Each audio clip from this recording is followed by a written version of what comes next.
Ini udah rapi belum? Udah ngerekam? Rambut gimana rambut? Kondisi? Bagus? Apa kurang? Kurang rapi? Ini? Udah lah ya? Nggak ada yang nonton juga? Ya, jangan gitu.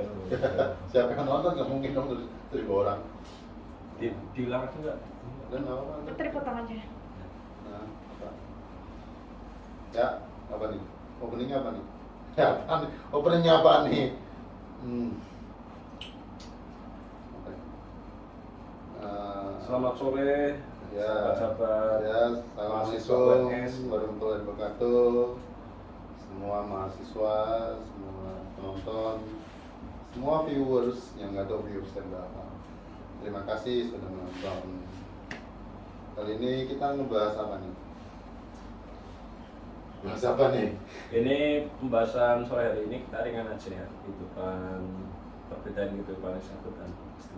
Ini bagi teman-teman yang ingin melanjutkan studi dan punya impian melanjutkan kuliahnya, kita bisa bahas di sore hari ini perbedaan mendasar dan pada umumnya kehidupan mahasiswa S1 dan S2 khususnya di lingkungan UNS. Ya, silakan Susut. Ya, kebetulan kan dulu waktu aku S1 itu kan ngambilnya kan teknik nih. Kan waktu dulu teknik itu waktu S1 itu ya banyak banget organisasi yang yang ditawarkan kepada saya sendiri.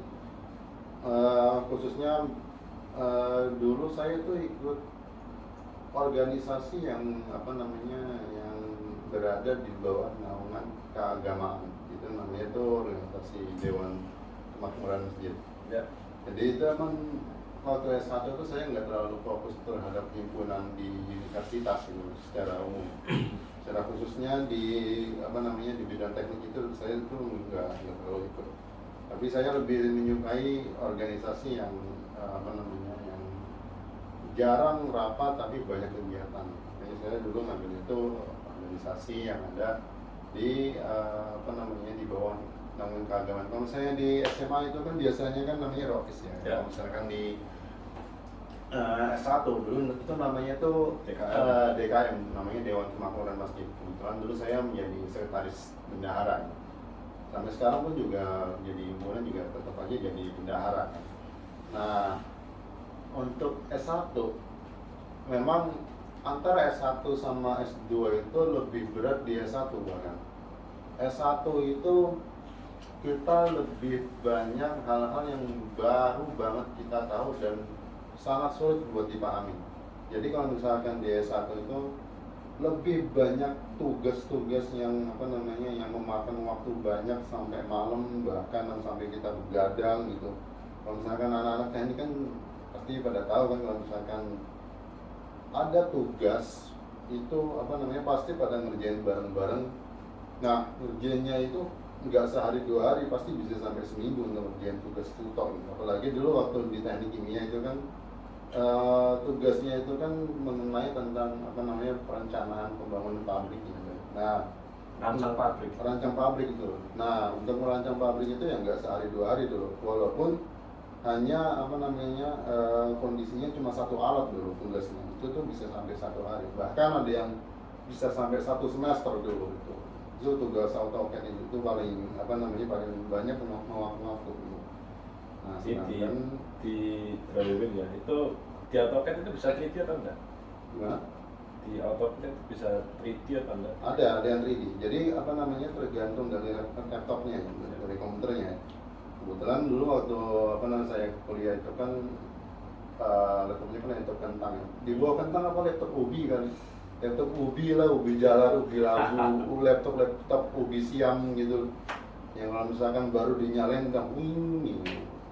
Mungkin kalau misalkan sekarang udah ada layak itu. Kalau misalkan laptop yang bagus, dia bisa dirender menjadi 3D dia. Jadi 3 dimensi itu enak banget. Itu dulu saya makainya tuh laptop aplikasi AutoCAD TNID, memang khusus untuk rancangan pabrik gitu. Nah, itu kalau misalkan dia S1 memang lebih banyak memakan waktu di tugas tugas dan juga di organisasi gitu. Tapi kalau misalkan di S2 sekiranya tugas itu dikit banget ya, maksudnya apa namanya, dosen tuh ngasih tugas tuh yang sekiranya itu ringan banget buat apa namanya, buat mahasiswanya peserta sarjana, tapi emang lebih apa namanya, aplikatif gitu loh, apa tugasnya. Jadi waktu saya dulu S1 itu kita dulu nggak tahu ini alat ini apa namanya, fungsinya buat apa, habis itu kenapa kita harus macam ini gitu. Tapi waktu saya masuk S2 di agribisnis ini, di bagian bisnis, itu saya dapat tugas itu yang memang kondisinya itu real di masyarakat itu. Jadi saya nyari tugas yang emang bener, yang apa namanya, yang kerjanya itu bener-bener real ada di masyarakat. Contohnya dulu pernah ada tugas apa namanya, misalkan ada pabrik apa namanya, pabrik obat herbal gitu. Nah, dosen saya yang profesor tersebut ngasih tugas, coba ini gimana caranya dari aspek pemasaran, produksinya gimana, habis itu nanti karyawannya kira-kira berapa, nanti modalnya kira-kira berapa, pokoknya semua kita apa namanya, merinci sendiri gitu loh, dengan apa namanya, dengan harapan itu dosen-dosen yang ngasih tugas ke anak S2 tuh semua udah paham semua apa yang dikerjain di S1 gitu. Jadi kalau misalkan kalian yang S1-nya emang bener-bener serius banget kuliah, apalagi yang apa namanya, kerjanya belajar belum, itu begitu nanti masuk S2 kayaknya sih agak mudah ya. Lagi pula juga di S2 juga nggak terlalu fokus ke organisasi gitu. Kita juga S2 ikut organisasi itu kayak apa namanya, kayak om-om ikut organisasi gitu. Buat jadi kalau misalnya di S1 kan kita ikut organisasi itu kan wah gitu kan, wah keren gitu, menjadi ketua, menjadi apa namanya, menjadi sekben, menjadi pengurus inti gitu, pakai jaket himpunan, gagah gitu. Tapi kalau misalkan di pasca sarjana kita memakai atribut yang kayak gitu, kayaknya kok kayak orang wong tua tapi norak gitu. Ya pokoknya intinya itu, kalau misalnya di S2 tuh jauh lebih santai, cuma tesisnya tuh emang apa namanya, emang lebih apa namanya, lebih ini lebih mendalam lagi gitu. Bukan susah, cuma lebih mendalam lagi ketimbang S1 gitu. Menurut saya sih begitu, lebih mudah di S2 gitu. Cuma kalau misalnya S3, kalau menurut saya sih lebih jauh lebih susah ya S3 ya ketimbang S2 ya. Itu juga sudah pasti ini ya.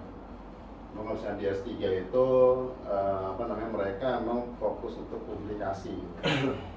Jadi kalau misalkan di S2 kebanyakan orang ngambil S2 itu untuk ibaratkan tuh apa, membersihkan nama gitu.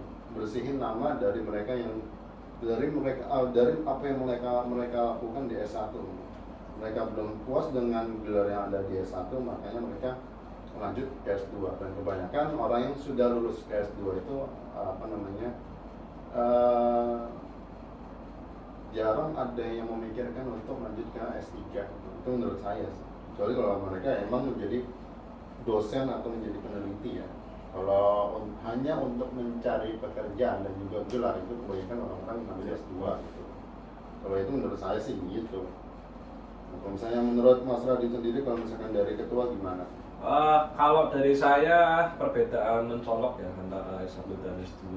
Yang pertama, saya coba kelompokkan namanya mahasiswa itu ketika lulus itu menjadi 3. Yang pertama sebagai entrepreneur, ya. Kedua menjadi akademisi, ketiga menjadi profesional, entah itu karyawan ASN ataupun karyawan swasta murni.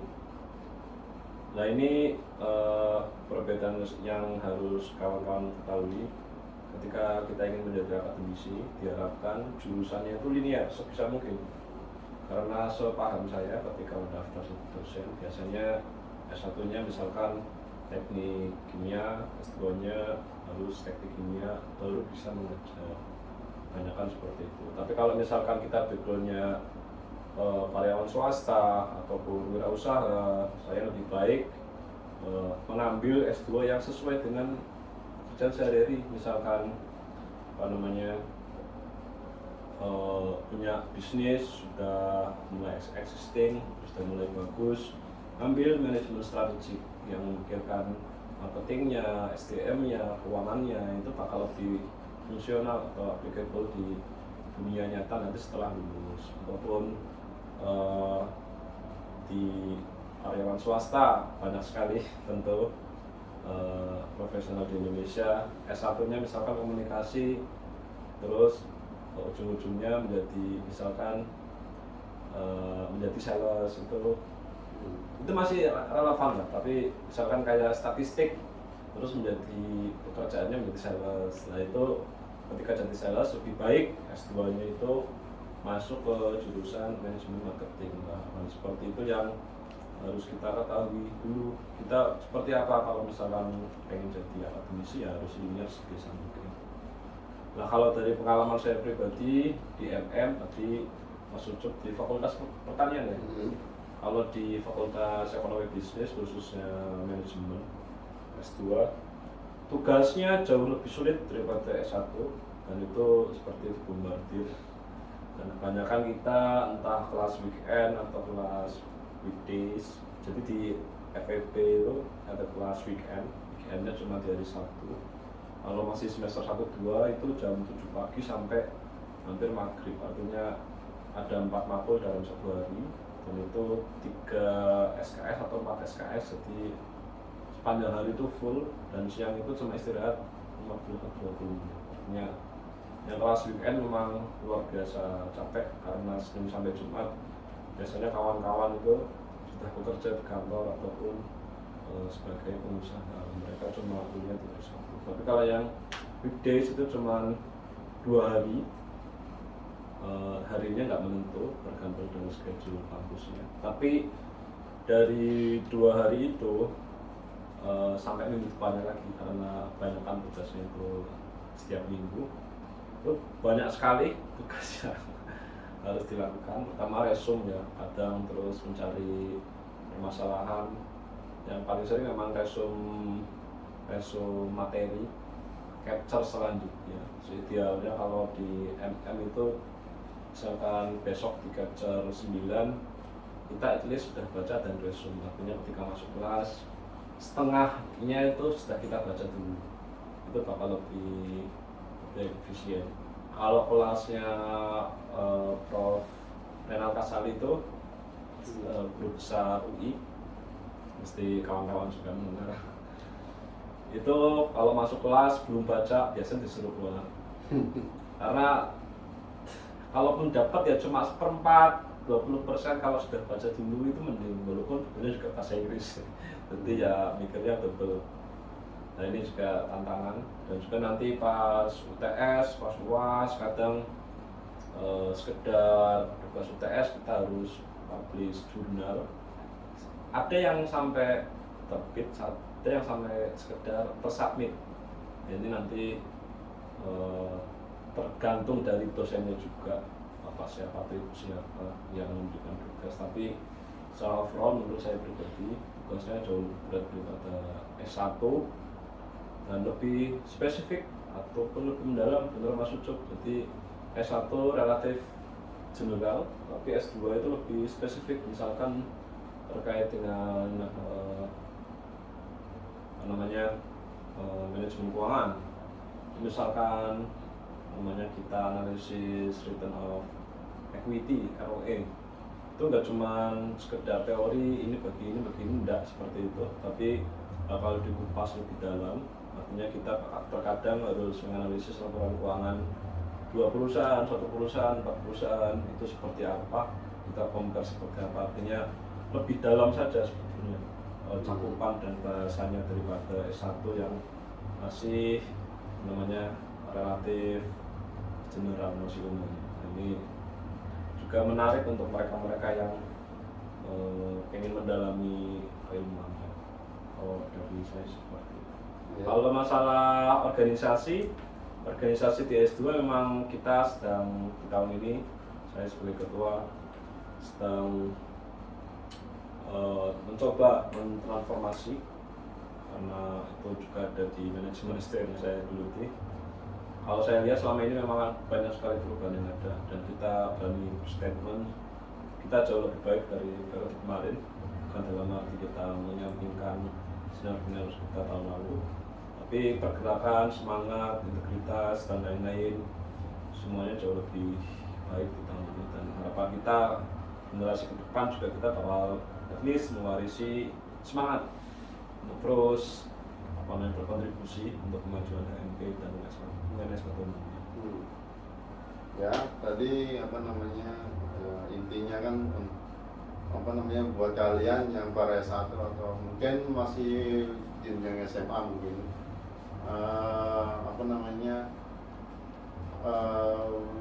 dari kesimpulan yang saya ambil berarti kan orang yang ngambil S2 itu ya nanti ada tanda 3 itu tadi ya. Yap. Yang pertama dia karena seorang entrepreneur, ya. Ingin mencoba hal yang baru, makanya dia memiliki jurusan yang berbeda dari S1. Ya. Lalu yang kedua dari akademisi, yang akademisi ini dia emang harus linier, misalkan tadi itu aku yang S1-nya teknik kimia ya S2-nya itu harus teknik kimia lagi gitu. Nggak bisa lintas jurusan. Kalau misalkan kita mau ngajar dengan lintas jurusan tuh agak sulit gitu. Dan itu ada tambahannya itu biasanya matrikulasi ya. Kalau misalkan beda jurusan ya, itu matrikulasi itu kayak pre-kelas lah, istilahnya kayak kelas pengenalan. Misalkan kita beda jurusan ataupun kalau di FEB ya saya belum paham terkait dengan fakultas lainnya, tapi kalau di FEB ketika FEB UNS manajemen akuntansi atau ilmu ekonomi orientasinya A, ketika S1-nya B masuk ke A, di S2-nya itu harus matrikulasi. Kalau misalkan beda jurusan harus matrikulasi. Itu banyak ketentuannya. Jadi kalau misalkan nggak linear, konsekuensinya ya matrikulasi. Matrikulasi dia harus ngikutin dari awal gitu. Dia tergantung dari niat kalian sih. Terus yang terakhir kan, yang ketiga itu kan para profesional ya, karyawan gitu loh. Dia tuh dapat tuntutan dari perusahaannya itu harus kuliah lagi di jurusan yang ini misalkan gitu. Udah yang jurusannya yang pendidikan agama S2-nya disuruh ngambil manajemen gitu, atau enggak ilmu komunikasi gitu, karena emang tuntutan pekerjaannya. Jadi ya terserah. Atau mungkin ada yang waktu S1-nya tuh dia salah jurusan gitu, misalkan banyak ini. Iya memang banyak banget. Sebenarnya salah jurusan itu bukan karena dia salah jurusan, tapi karena dia kurang memahami fungsi dari fakultas tersebut. Jadi misalkan di teknik kimia di tempat aku waktu S1, memang aku lihat tuh banyak banget orang yang mengundurkan diri dari teknik kimia.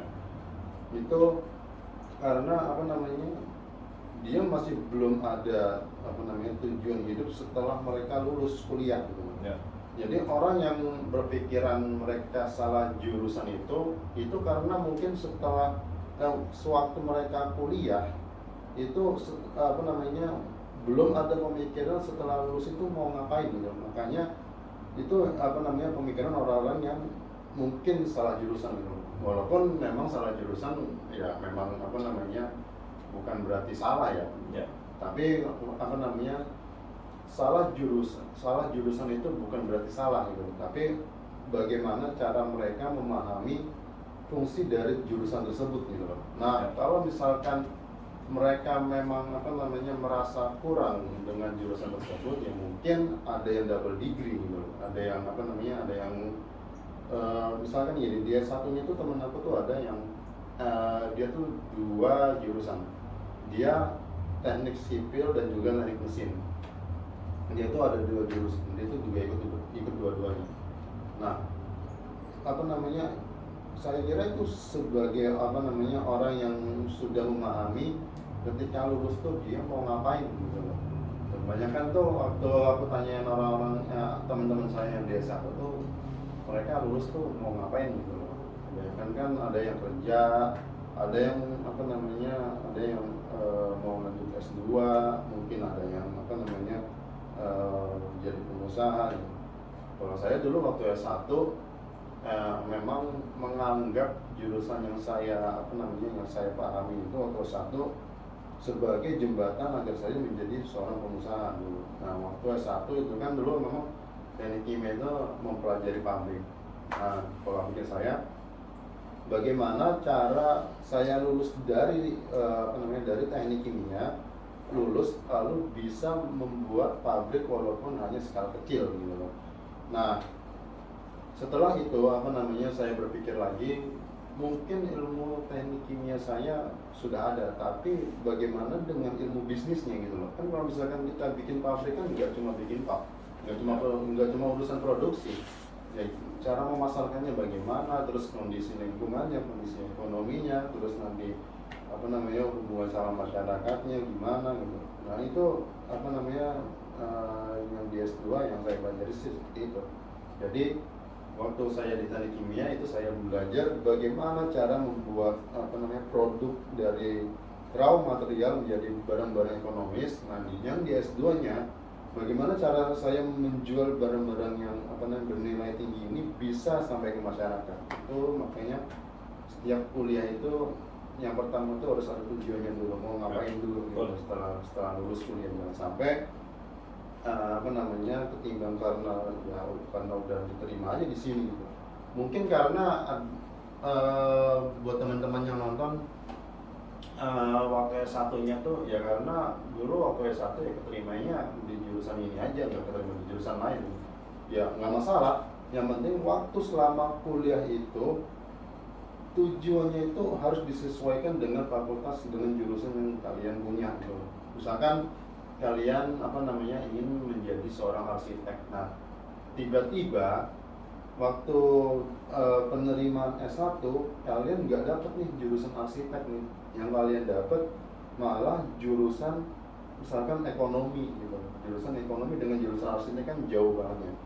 Nah, ketika kalian masuk ke jurusan ekonomi, kalian juga harus berpikir gimana caranya saya bisa menjadi menggunakan ilmu ekonomi ini untuk bisa membangun rumah gitu. Atau mungkin bagaimana cara membangun rumah ini dari segi ekonominya gitu. Maksudnya tujuan tetap sama gitu kan, tapi jurusan tuh ya harus kalian sesuaikan gitu. Ya mungkin nggak semua orang menyadari itu. Memang misalkan orang-orang S1 kan kemarin kebanyakan kan ya terima aja lah karena jurusannya memang Indo yang dapat gitu. Ya segeralah mungkin sebelum kalian lulus itu setelah lulus tuh mau ngapain gitu dulu. Minimal tahu setelah lulus mau ngapain gitu. Ketimbang setelah lulus terus mengambil kerjaan, dapat pekerjaan yang memang kalian nggak suka, lalu kalian nanti resign kemana-mana, akhirnya bingung, dapat gaji kok segini-segini aja, akhirnya buka usaha, pengalaman usaha minim, akhirnya gonta-ganti usaha, itu banyak modal yang dikeluarin, akhirnya terus habis itu bingung lagi mau ngapain, dapat kerjaan tempat yang lain, akhirnya nanti dioper kesana kesini kan, itu kan nanti jadinya nggak jelas. Lebih baik setelah lulus dari dari jurusan yang Anda punya, yang kalian punya di di S1, dimaksimalkan sebisa mungkin. Setelah kalian lulus itu dipakai semua ilmunya itu saya pun juga butuh waktu bertahun-tahun setelah saya lulus dari teknik kimia, lalu saya membangun sebuah bisnis. Itu gagal itu bisa sampai ratusan kali dan juga sampai ratusan juta. Itu jual apa aja, jual motor, jual handphone, jual apa aja biar bisa membangun bisnis gitu kan. Nah, setelah itu saya dari sekian banyak bisnis yang gagal yang saya alamin, ya setelah, yang penting setelah lulus kuliah itu kalian tahu mau ngapain. Entah itu kalian gagal atau mungkin berhasil, itu tergantung prosesnya gitu. Dan namanya juga proses sebelum ke usia kalian 30 ya kan, bayangkan kan viewers ini kan sebelum usia 30 ya. Ya gunain aja energi kalian selagi masih muda, selagi masih bisa bangun pagi, belum ada penyakit apa-apa gitu kan. ya udah gunain aja, nggak apa-apa buahnya gagal juga nggak apa-apa, aku pun juga buahnya gagalnya, uangnya juga banyak banget yang keluar habisin, tapi ya nggak apa-apa, sebelum usia 30 ya habisin aja apa yang ada di kepala, kreativitas apa habisin aja gitu loh. Kalau aku sih kayak gitu ya, semoga bisa dipahamin aja di sana kemarin. Ya, kalau tambahan dariku untuk kawan-kawan yang salah jurusan atau bingung dari jurusan, ya ini pentingnya peran orang tua ya, dan juga saudara ataupun sepupu yang membimbing. Berkaca dari pengalaman keluarga saya pribadi, saya waktu itu ayah saya sudah meninggal dan juga kakak saya kebetulan backgroundnya TNI, nggak begitu paham masalah akademik.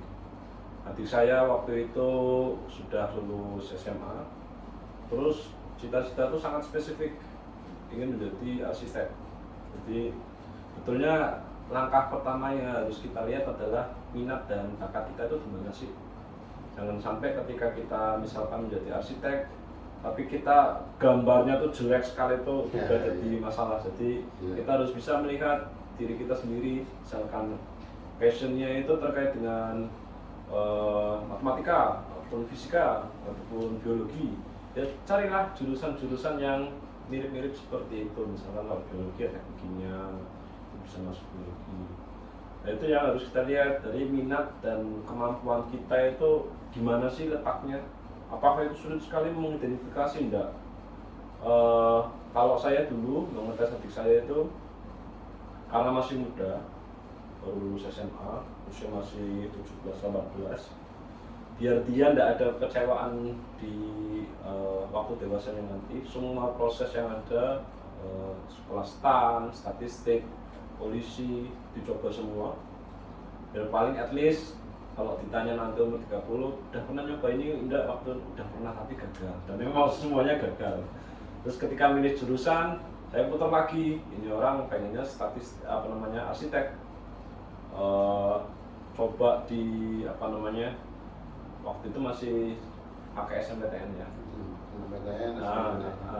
SNMPTN, terus coba universitas yang prioritas pilihan pertama 1-2-nya itu terkait dengan arsitek. Pilihan pertama di 2 universitas itu arsitek dan semuanya gagal. Terus coba yang jalur Kementerian Agama, itu Institut Agama Islam, IAIN atau UIN, itu membuka pembukaan sendiri lewat Kementerian Agama, bukan lewat Kementerian Pendidikan gitu ya.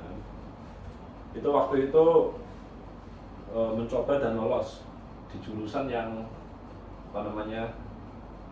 tidak ada background sama sekali. Jadi itu waktu itu jurusan yang anak-anak pesantren yang itu memang cocok memang dunianya mereka. Tapi ketika dia memilih dan masuk itu, saya langsung komplain. Nah ini nanti kamu udah ketinggalan sepur istilahnya. Anak-anak yang lain itu semuanya udah kita kecil pesantren itu udah semuanya dilibas semua dan bahasa Arabnya udah bagus semua. Kalau kamu baru muncul, tinggalnya tuh jauh luar biasa jauh. Jadi memang harus bisa melihat kemampuan itu. Akhirnya di UIN waktu itu, UIN Jogja, dan diambil. Coba berpikir lagi, ini gimana nih solusinya, karena sudah spesifik pengennya jadi arsitek. Jadi dulu kita di rumah tuh langganan buku kalau nggak salah nama bukunya itu namanya Home. Itu semuanya terkait dengan gambar arsitek dan lain-lain, rancang bangun dan lain-lain. Nah itu mungkin trigger dari situ ya. Terus kita coba lagi, kalau S1 gagal, coba lagi D3.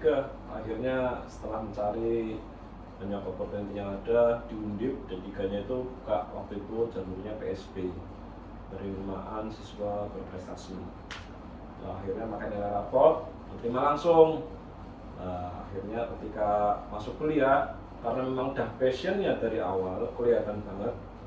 Akhirnya kuliahnya sangat-sangat enjoy dan lulusnya pun on time, bahkan sebelum wisuda itu udah diterima kerja. Jadi dari semester 1, 2, 3, 4, 5, 6, karena ketiga 6 semester ya.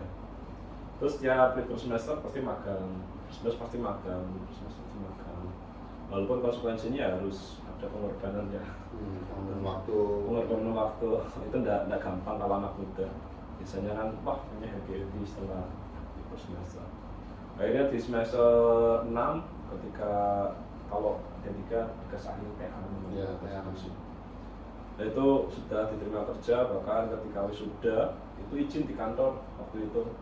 Jadi memang semuanya kalau menurut saya bimbingan orang tua atau orang terdekat itu sangat penting, karena kalau anak muda itu biasanya masih bingung menentukan langkah ke depan. Kalau yang senior itu dapat pengalaman itu paling enggak, oh kalau ini tuh seperti ini, kalau ini seperti ini, jalan itu seperti ini. Jadi istilahnya bimbingnya itu enak. Kalau nggak sampai yang muda ini tuh, aduh, pentok dulu ataupun nyasar dulu, baru oh iya koreksinya begini ya. Nah itu pentingnya kita harus mendengarkan senior ataupun orang-orang yang berpengalaman terkait dengan dunia perkuliahan.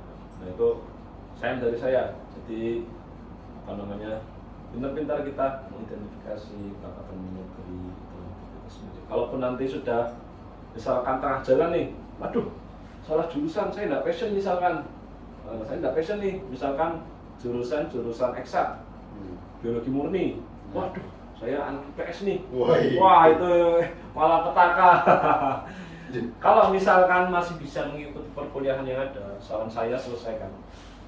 Karena nanti ujung-ujungnya ketika kita bekerja, jurusan itu di Indonesia ya, saya kerja di Indonesia dan saya kebetulan karyawan swasta, itu tidak terlalu terpakai. Dan perbedaan orang eksak dan non eksak itu sangat ketara sekali di cara berpikirnya. Kalau orang non eksak itu berpikirnya agak muter-muter dulu, baru nanti selesai. Tapi kalau orang eksak, pikirannya itu langsung to the point, strike, just. Itu sangat kelihatan kalau di dunia perbankan. Jadi saya dulu kebetulan tadinya keuangan perbankan di UI.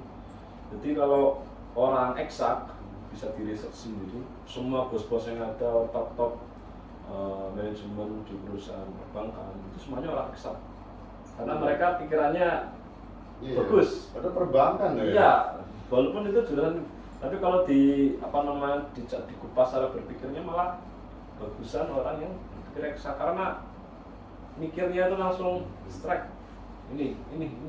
Nah itu memang cara berpikir yang non eksak biasanya bagus di misalkan jadi sales itu biasanya bagus, approaching customer itu bagus. Nah itu saran saya, selesaikan kalau masih bisa mampu, dalam arti masih bisa mengikuti IP masih 31 ataupun 29 ataupun at least kalau di UNS paling tidak at least 3 lah, 3,0 ya, ataupun nanti 3,0102 pertahankan, yang penting lulus dulu, nanti cari kerjanya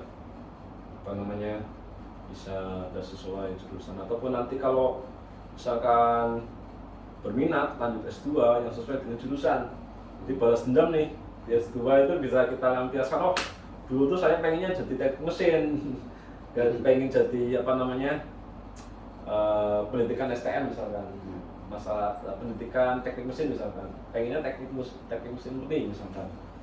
Nah itu bisa dilampiaskan nanti di S2. Jadi kita harus bijak melihat kondisi yang ada. Nah ini kedewasaan dan kebijaksanaan biasanya ada di prosedur orang tua. Makanya yang senior, yang bapak ibunya masih ada, saudaranya, adiknya mohon dibimbing. Yang muda-muda ini kadang masih labil sekali untuk menentukan pilihan. Saya seperti itu. Ya, itu tadi nanya. Ya semoga yang merasa salah jurusan selama masih bisa diikutin ya tolong cepat selesaikan. Jangan sampai 14 semester kalian jadi mahasiswa abadi di fosil. Kalian ke kampus bukan jadi udah nyekar gitu. Udah nyekar itu ke kampus itu udah 14 semester udah tolonglah.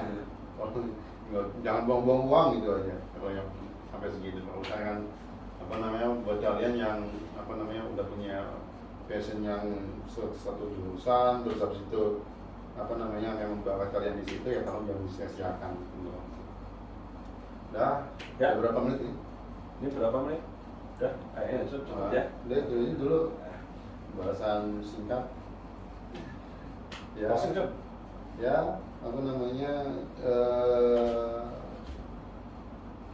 ya udah sih itu tadi sih kesimpulannya ya kalian tarik sendiri kesimpulannya. Ya pokoknya selama kalian merasa salah jurusan, masih ada kesempatan buat masuk Ya. ke dalam S2. Itu pun kalau misalkan kalian sanggup gitu loh. Tapi kalau misalkan kalian emang kebutuhannya nggak mendesak banget untuk mengikuti jenjang pasca sarjana, ya sekiranya memang tidak perlu gitu loh, kalau memang nggak diperlukan. Jadi buat kalian yang ingin lanjut ke S2, tolong dipikirkan lagi. Yang pertama, buat apa gitu loh masuk ke dalam pasca sarjana. Terus yang kedua, setelah lulus ke dalam pasca sarjana, kalian mau kemana gitu, atau mau ngajar, atau mau jadi profesional, atau mau jadi pengusaha.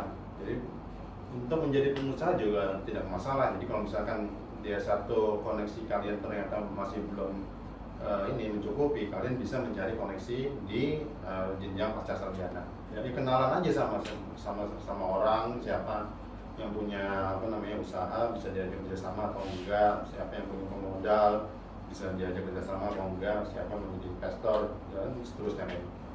Ya, cukup. Ya. Cukup sekian dari kami, saya Yusuf dan Saya Radit. dari Radit. Kita mengucapkan terima kasih. Wassalamualaikum warahmatullahi wabarakatuh.